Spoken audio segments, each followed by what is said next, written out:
Imagine standing in a line at a clothing store and your mother tells you, "Wait here, I forgot something." The line is getting shorter and shorter, and you're getting closer and closer to the cashier, but your mother is nowhere to be found. Well, that little girl was me. As I got to the cashier, I told the cashier, "Wait, my mom's coming." I look back and try to find her. I point and I tell her, "There's my mom," as I'm pointing to a white-complected lady. I tell my mom, "Mom, apúrale, ya es mi turno." Or, "Mom, hurry, it's my turn." I look back at the cashier, and her face is as if she's seen something out of the ordinary. She tells me, "Oh, I didn't know you were Dominican." Dominican, I say in my head, of course. I didn't know I was Dominican either. Growing up, this is one of the many experiences I had to endure being a biracial child.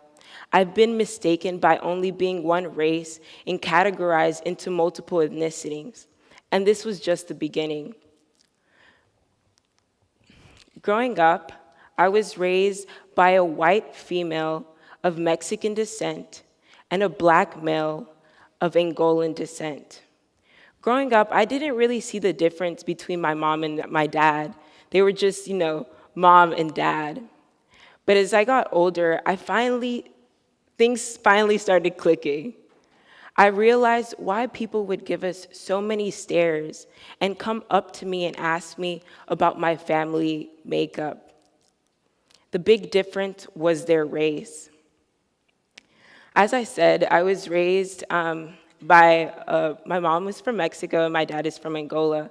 So trying to figure out who I was culturally, ethnically, and racially, it was very difficult for me. And as I said, a lot of people would question our family makeup. They would always come up to me and ask me, "What are you?" in terms of race and ethnicity. If somebody would come up to you and ask you, "What are you?" what would you say? It's tough, right? It would be difficult to answer to a complete stranger and tell them your racial, ethnic, and social identity. It intrigued me how many times in my lifetime people would come up and ask me this. So I got the chance to embark in a one-year study. Over why people feel the need to ask a biracial person their racial and ethnic identity. As I started researching, to no surprise, there was little to no information about this topic. There were studies made that studied kids and how the way they were raised affected their outlook and curiosity on race.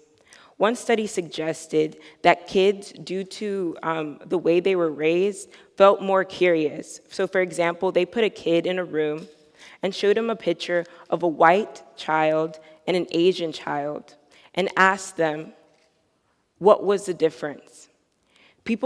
Kids who were born in a more conservative home felt the need to tell the difference between the races, while a person in a more liberal home did not really see the difference.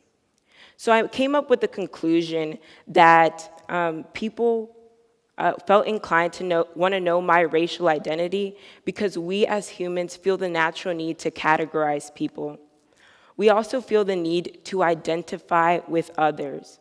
So for example, if you're Latino and I'm Latina, we might have a common experience. And that's why we feel the need to ask another person their race and ethnicity. Another conclusion I came up with is that we all want to feel connected in some way. We all want to get to know each other. And that's why we feel the need to ask people certain questions such as, what are you? I also wanted to figure out how it affected biracial kids like myself, how being asked about our race and ethnicity affected us. Most of the research suggested that it was negative effects on a biracial kid. A lot of studies suggested that we feel feelings of microaggression, depression, lack of identity, and racial imposter syndrome. Yet I wanted to see if this was really true.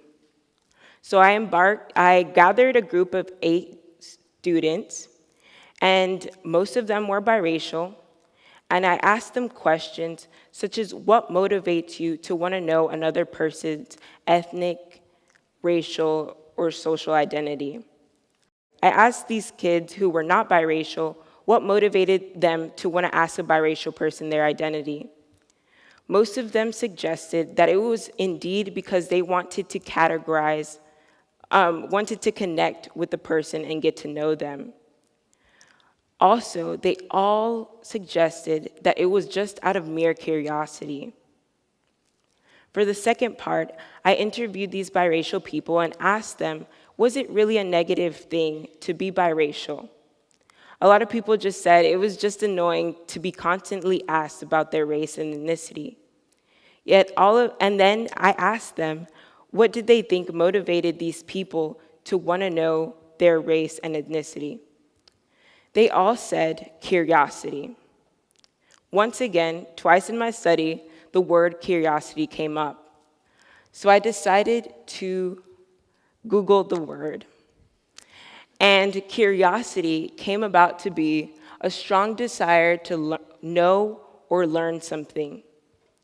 You don't question something you already know, right? It was so apparent to me that multiracial people like myself get this question because people are not aware about our multiracial or biracial experience. I realized that we as a whole need to know the biracial experience. The multiracial experience is oblivious to people. People are oblivious not to the existence of biracial people, but to their experience. So, I challenge us as a society to talk about race and ethnicity, to get to know people racially, culturally, and ethnically. How many of y'all knew that not until 52 years ago, it was illegal to have biracial families in America? The biracial experience is very new legally. That's why we need to make this world a less oblivious as multiracial families are growing by the day. We need to make these kids feel comfortable and let them adapt and know who they are as a person. Thank you.